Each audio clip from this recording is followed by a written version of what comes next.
Welcome to the Slop Temple. We pray this video helps. You'll start by making sure the Casio is in standard calculation mode. This prevents errors when entering functions. Once done, find the log key, often accessed with Shift or Second on models where log shares a key. Enter the number you want to log first if your model requires it, or press log then type the number on others. You do this to ensure the calculator interprets the input correctly and avoids treating your value as a variable or list. Now compute the log itself. Press log for base 10.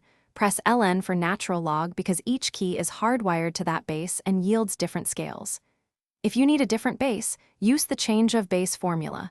Compute log x divided by log b so the calculator handles it numerically. Make sure to use parentheses when your argument is an expression. This prevents the device from taking the log of a single operand instead of the whole expression. This preserves mathematical order. Finish by pressing equals to get the result. If you need to change something, clear with AC or DEL and re-enter. Remember why domain matters. Logs are undefined for 0 or negative numbers, so a domain error means your input is invalid, not the calculator. If numbers look off, make sure the device isn't in statistical or complex mode, confirm you used parentheses correctly, and verify whether you pressed log versus ln. Small key order errors cause the most confusion. Thanks for watching.